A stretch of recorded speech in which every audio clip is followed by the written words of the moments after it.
Boa tarde a todos. Então, novamente começando aqui a web de hoje. Meu nome é Igor Tavares Chaves. Eu sou médico de família e comunidade. Sou formado pela Universidade Federal de Santa Catarina e fiz residência em medicina de família pela Universidade Federal de Santa Catarina. Hoje a ideia é a gente conversar sobre estratégias de saúde preventiva. E por que nós trouxemos esse dado? O Diego citou dados interessantes da questão da diabetes, com relação à associação da diabetes com mortalidade, enquanto fator de risco, né? Para eventos maiores, cardiovasculares principalmente. E o Ministério da Saúde, nos últimos tempos, tem demonstrado uma especial preocupação com relação a doenças crônicas. Há uma revisitação a dados e há uma nova priorização e uma recontextualização dos dados das doenças crônicas no nosso contexto de saúde atual. Inclusive tem uma equipe técnica trabalhando para lançar novas diretrizes e realmente direcionar as políticas públicas para uma nova abordagem no sentido de combater as doenças crônicas em nossa sociedade. Então, provavelmente o Telesaúde deve iniciar uma etapa também de trabalho sobre as doenças crônicas. Mas para discutir doenças crônicas é interessante a gente comentar alguns conceitos anteriores. E o conceito de prevenção em saúde é um conceito bastante importante para a gente conversar, para entender melhor que tipo de política nós devemos investir o dinheiro público no sentido da prevenção das doenças crônicas, no sentido do combate das doenças crônicas. Então, é por isso que a gente trouxe esse tema. E para abordar esse tema, nós optamos por esse referencial teórico que estamos colocando na tela, né? Estratégia de Medicina Preventiva do Jeffrey Rose. Por quê? O Jeffrey Rose é um inglês, britânico, e ele trabalhava com doenças cardiovasculares e propõe uma forma de ver que foi de certa forma, de certa monta, revolucionária. Né? Ele propõe uma abordagem em cima de custo-efetividade, uma abordagem preventiva em cima de custo-efetividade, em cima das grandes campanhas preventivas ou políticas públicas para prevenção, que tipo de política pública vai ter maior impacto, não vai, e sobre a estratégia individual do alto risco. Com isso, ele pautou e fortaleceu o debate da medicina e da saúde baseada em evidências. Né? Então é um debate muito rico, muito importante que ele traz, e é ele o nosso referencial teórico para conversar hoje. O tema, em alguns momentos, vai ser um pouco cansativo, mas ele é bem interessante se vocês conseguirem e tentarem compreender o sentido dessa apresentação de hoje. Acho que vai ser bem rico para a vida prática de vocês, para todos. E importante ressaltar que eu sou médico de família, não sou epidemiologista. E o Jeffrey Rose, ele é epidemiologista, ele trabalha muito em cima de dados epidemiológicos. Eu estou, nesse momento, subindo em ombros de um gigante. Então, por isso, talvez eu consiga contribuir com o debate para as equipes de saúde. Mas eu parto da prática. Então, o meu debate ele vai tentar trazer um pouquinho do Jeffrey Rose e vai contextualizar dentro da prática das equipes, que é a minha vivência. Tá bem, gente? Então, vamos lá. Então, de onde eu parto para discutir a saúde preventiva? Primeiro eu tenho que ter a noção de que eu não vou conseguir evitar todas as doenças da sociedade. Existem sim doenças biológicas, existem sim doenças de fundo genético ou com propensão genética, né? E o ser humano morre. E ele morre por algum motivo. Então, algumas doenças elas vão acontecer, independente de qualquer estratégia preventiva que eu lance mão. Isso é importante entender. Homens, por exemplo, população acima de 80 anos, normalmente ou vai morrer de câncer ou vai morrer de infarto, de doenças cardiovasculares, né, AVC. Então é importante entender assim, que faixa etária eu estou falando, do que eu estou falando. Muitas vezes quando eu vou traçar estratégia preventiva, eu estou tentando trabalhar para que eu prolongue a vida de um indivíduo ou da população. Mas eu não estou evitando que ela tenha o evento, por exemplo, cardiovascular ou evento do tipo câncer, porque é algo que vai acontecer, faz parte do processo de envelhecimento do organismo. Então eu consigo retardar esses eventos, mas eu não consigo evitá-los de fato, né? É muito importante a gente ter isso em vista. Os problemas de saúde são diferentes nos diversos locais. A causa de morte no Brasil, da maior parte da população, pode ser diferente da causa de morte da Finlândia, da causa de morte ou de adoecimento dos Estados Unidos. Cada local vai ter uma realidade diferente. E uma realidade epidemiológica diferente. Uma realidade cultural diferente. Uma realidade, inclusive, genética diferente. Apesar de sermos próximos geneticamente como seres humanos, temos muitas particularidades que definem algumas etnias, que vão ter maior propensão a alguns problemas, diferentemente de outras populações. As doenças refletem o modo como as pessoas vivem, suas condições econômicas e ambientais. Na maior parte das vezes, a causa de adoecimento e morte está relacionada a aspectos sociais, culturais de uma dada população, né? Populações de alto poder aquisitivo, de alto nível cultural, normalmente vão morrer mais velhas, de doenças como câncer, por exemplo, né? Elas morrem e elas vão ter dado problema de saúde, mas o fato delas terem melhores condições econômicas, sociais e culturais determinou que elas fossem morrer acima dos 80 anos e com particularidade X de problema, né? Já populações de países em desenvolvimento, eu vou ter uma maior prevalência de doenças infecciosas parasitárias como causa de morte. Eu vou ter uma maior prevalência de morte por causas evitáveis. Eu vou ter situações que em outros países eu não teria. E eu vou ter uma morte precoce até, uma morte em idades mais jovens, que é algo classicamente e de forma evidente associado a questões econômicas, sociais e culturais. Não há como negar. Então, ali tem uma imagem, né, do gurizinho. A gente pensa que não existe, mas isso existe no mundo. E isso está cada vez mais escondido, né, em alguns locais, em algumas periferias, mas está presente em nossa sociedade, incluindo o Brasil. É só a gente caminhar em alguns locais, em algumas periferias, que a gente percebe situações de negligência com o ser humano enormes. E essas pessoas vão morrer mais cedo por causas evitáveis. E nós aceitamos isso e nós continuamos tendo esse tipo de problema em nossa sociedade. Então, para a gente refletir que o maior desafio que nós temos na saúde preventiva são as diferenças e as desigualdades entre o ser humano.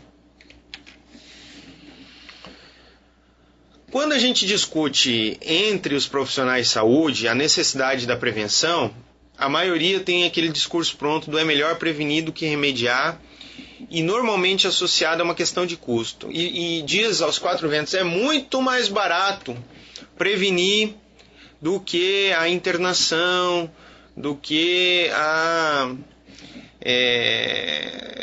os recursos que eu tenho que investir no evento. né, na internação, no adoecimento, os remédios, é tudo mais caro. Só que isso é parcialmente verdade apenas. De fato, em algumas situações, a política preventiva ela vai ser muito mais econômica para o sistema. Mas vejam, normalmente, em grande parte das vezes, esse custo individual que eu tenho com a pessoa que teve a complicação do diabetes, teve a complicação da hipertensão, teve um infarto, enfim, ao fazer a medida preventiva, eu não tô curando de fato, eu não estou tirando a possibilidade dele ter aquele evento. Eu apenas estou prorrogando o evento. Porque ele não vai ter o câncer, talvez, ou vai ser detectado precocemente com 50, mas com 70 ele vai ter. Ele não vai ter o infarto com 60, mas com 75 ele vai ter. Então, esse custo ele vai continuar existindo. Vejam, se eu pensar só em custo, cada evento para um jovem, vamos colocar 30, 40 anos, um adulto jovem de 30, 40 anos, cada adulto jovem que eu prevenir é um idoso que a sociedade vai sustentar. E que bom! Eu não estou querendo que as pessoas morram, eu quero que elas vivam. Mas isso não representa, de fato, uma economia, se a gente refletir profundamente. Seria verdade se, quando a gente estruturasse um serviço de prevenção, depois que eu evitasse aquele problema, não deixasse de existir o serviço. Mas isso não é verdade. Normalmente, os serviços já implantados, eles continuam existindo, mesmo que eu tenha já sido eficiente na minha estratégia de prevenção e de intervenção precoce. Então isso representou um custo de instalação que depois não vai ter um custo, uma redução de custo de desinstalação. Então esse custo ele continua.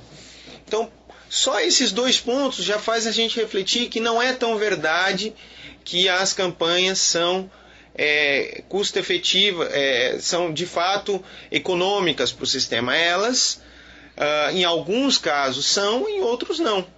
Mas não deve ser isso o elemento motivador das campanhas preventivistas.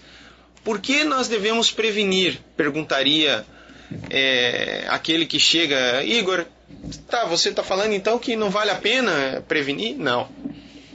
Eu estou dizendo que a motivação para a prevenção não deve ser apenas, e segundo Jeffrey Rose, não deve ser apenas econômica. Então qual a motivação? O objetivo da saúde preventiva, gente, deve ser tornar as pessoas felizes e saudáveis. Esse é o objetivo. Não é um objetivo de mercado. Tornar as pessoas felizes e saudáveis, com qualidade de vida. Isso devia ser uma meta do ser humano. Isso devia ser uma meta do serviço de saúde. É isso que nós devemos ter em mente quando instalamos e instauramos um serviço de prevenção. E aí, discutindo um pouquinho ainda a necessidade das campanhas de prevenção, nós vamos refletir o seguinte, que a doença ou enfermidade é causada por um processo contínuo e cumulativo de causas na maioria das vezes. Não é por uma única causa. Não é o colesterol que causou o infarto. Normalmente é uma tendência genética, mais o colesterol, mais obesidade, mais o sedentarismo, mais a pressão alta.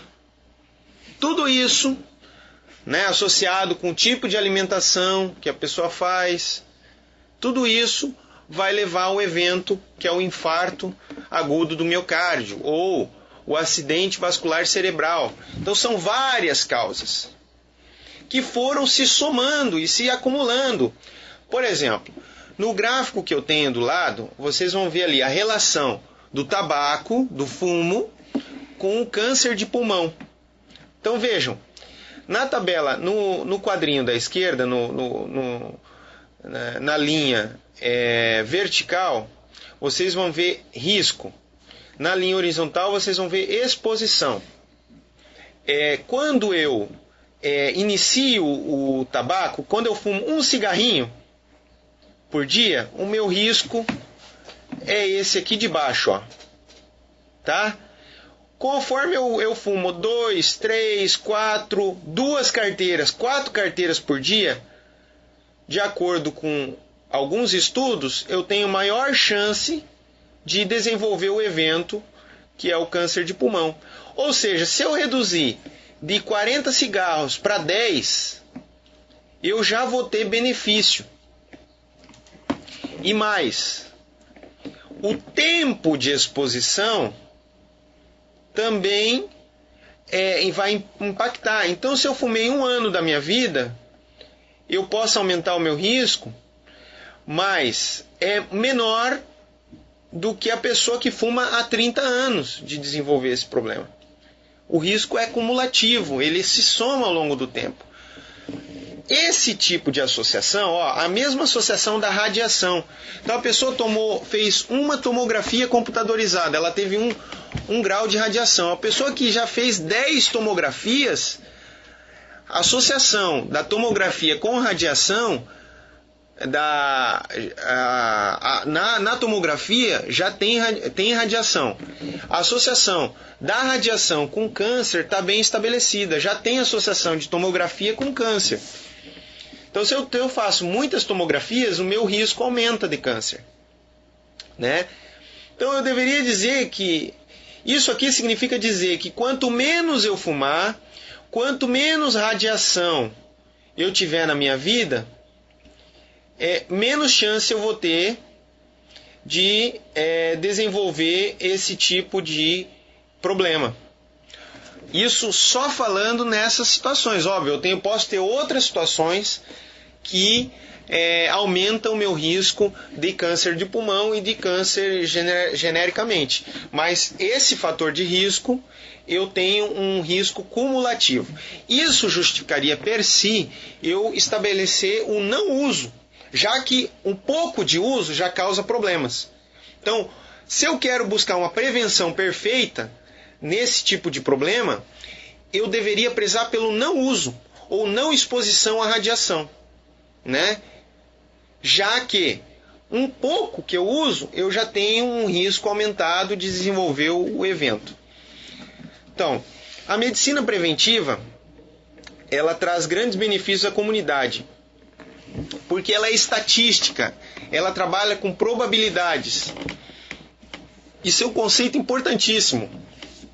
Eu posso ter uma figura que fuma 30 anos, está aqui em cima, ele tem um risco maior de câncer, mas talvez ele não morra de câncer, e talvez ele nunca tenha câncer de pulmão na vida. Talvez ele nem morra de problema relacionado ao cigarro. Talvez ele morra de acidente de carro aos 70 anos, por exemplo. Não é impossível. E esse indivíduo sempre tem aquela história, mas meu pai, o meu avô, fumou 30 anos e não teve nada. Então, é importante eu entender que eu trabalho com a prevenção com estatística. Não significa que aquela pessoa vai ter. Então, quando eu trabalho com estatística, e quando eu digo, olha, se eu melhorar a exposição das pessoas, se eu diminuir a exposição das pessoas ao tabaco, eu vou diminuir os índices de câncer de pulmão. Eu posso ter uma verdade. Só que não significa que o indivíduo que deixou de fumar deixou de ter câncer. Isso não está associado. Então, a medida preventiva de massa, ela traz benefício à comunidade como um todo, porque alguns indivíduos vão se beneficiar. Mas ela não oferece um benefício para cada indivíduo desses. Apenas no indivíduo que teria o evento, que não tem como prever. Então, isso é o famoso paradoxo da prevenção. Quer ver um exemplo clássico? O álcool. Se eu reduzir o consumo geral de álcool, eu vou diminuir para a comunidade o índice de morte por violência, o índice de internação por problemas de fígado, problemas relacionados ao uso crônico, de demência. Eu vou reduzir tudo isso.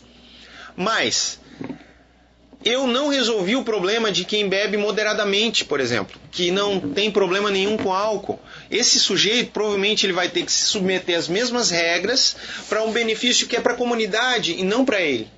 Isso é o chamado paradoxo da prevenção.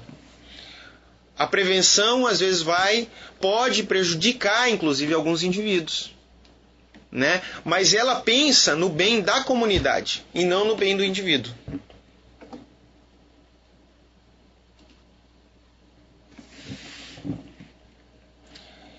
Então, e aí o caminho para a discussão, então o que deve ser prevenido? A discussão é que tipo de problema eu devo prevenir? O Jeffrey Rose defende que eu devo prevenir coletivamente aquilo que tem um grande impacto para a mortalidade e para a morbidade e na comunidade como um todo. E aí eu vou falar de algumas situações mais para frente. Mas nós devemos prevenir individualmente apenas situações de alto risco para a pessoa. Exemplo, aqui eu tenho uma curva, vejam. Esse é a típica situação. Aqui eu tenho a típica situação de que eu devo prevenir o alto risco. Por exemplo, a pressão intraocular ela vai levar ao glaucoma. Mas veja, a pressão ela pode...